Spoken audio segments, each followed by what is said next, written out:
অনেক অনেক ধন্যবাদ। আমি স্যারকে অনুরোধ জানাচ্ছি যদি দু এক কথা অনেক কিছু বলেন আমাদের মধ্যে।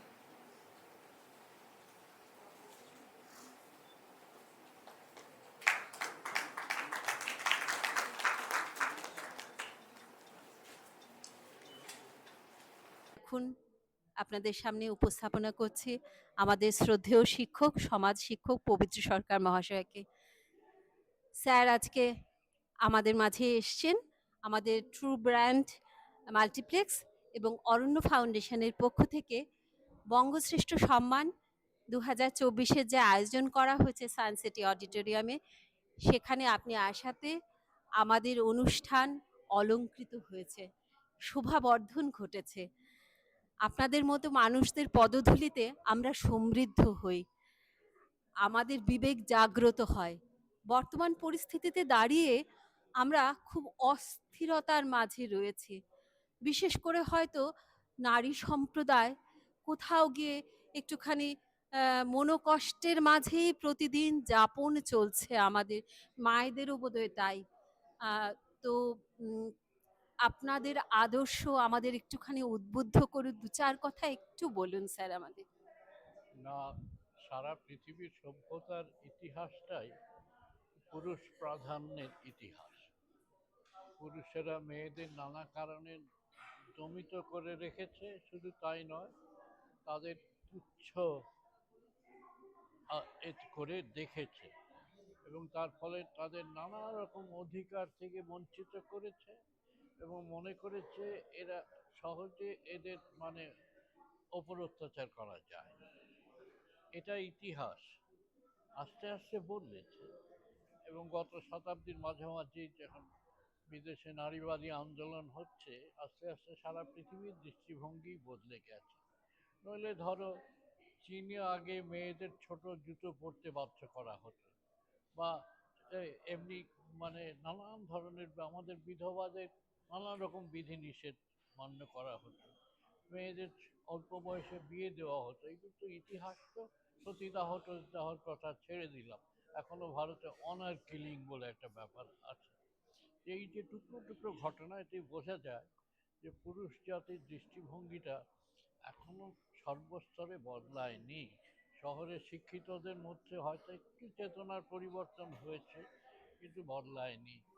এই ফলে একটা জনশিক্ষা দরকার, যেমন প্রতিবাদ দরকার। এই অভয়ার ব্যাপারে যে প্রতিবাদটা হচ্ছে, এটা অদ্ভুত ধরনের জনজাগরণ। আমার বয়সে আমি এই ধরনের জনজাগরণ দেখিনি। এই প্রতিবাদটা আস্তে আস্তে যদি এবার শিক্ষায় যায়, এবং শিক্ষাটাও তো আমাদের চারদিকে খুব দুর্দশাগ্রস্ত শিক্ষা, এই শিক্ষাটা, সত্যিকারের শিক্ষাটা যদি আমাদের সন্তানদের দিতে পারি, তাহলে আস্তে আস্তে এই অভিশাপ মনে হয় দূর হবে। তো কিন্তু রাষ্ট্রকে খুব সতর্ক হতে হবে। রাষ্ট্র শিক্ষা দেয়, রাষ্ট্র সুরক্ষাও দেয়। এই সুরক্ষার ব্যাপারটা, বিশেষ করে মেয়েদের কাজের জায়গা, সেই সুরক্ষার ব্যাপারটা রাষ্ট্র না দিলে, অপরাধকে প্রশ্রয় দিলে, সেটা ভয়ঙ্কর ব্যাপার। এবং তার জন্যই মানুষ রাস্তায় দিন রাত রাস্তায় পড়ে আছে। এটা এটা একটা পরিবর্তন আমি দেখতে পাচ্ছি। শারদীয়ার শুভেচ্ছা, সঙ্গে মা আসছেন, দুঃখ মিশ্রিত একটা আনন্দও হ্যাঁ, বটে। হ্যাঁ, হ্যাঁ, মায়ের কাছে হয়তো আমাদের এটাই প্রার্থনা, নারী পুরুষ আমরা অর্ধেক আকাশ, মা তুমি আলো দাও আমাদের। হ্যাঁ, নিশ্চয়ই আর সবাইকে আমিও শারদীয়ার শুভেচ্ছা জানাচ্ছি।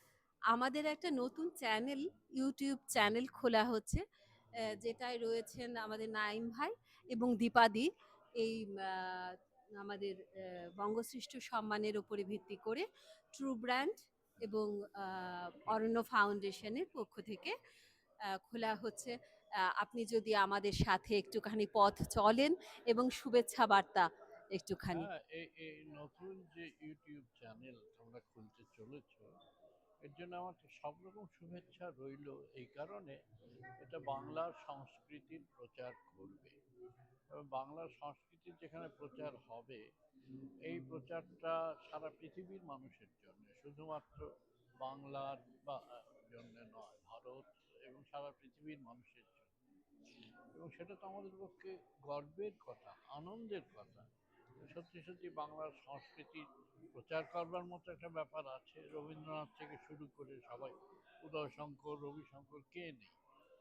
ফলে এই আমি খুব আনন্দিত যে একটি নতুন চ্যানেল বাংলার সংস্কৃতিকে আবার নতুন করে তুলে ধরবে। আমি তোমাদের অভিনন্দন জানাই, এই অরণ্য ফাউন্ডেশন এবং ট্রু ব্র্যান্ড মাল্টিপ্লেক্সকে আমি অভিনন্দন জানাই এবং তাদের কাজের সব রকম সার্থকতা আমি কামনা করি। অনেক ধন্যবাদ।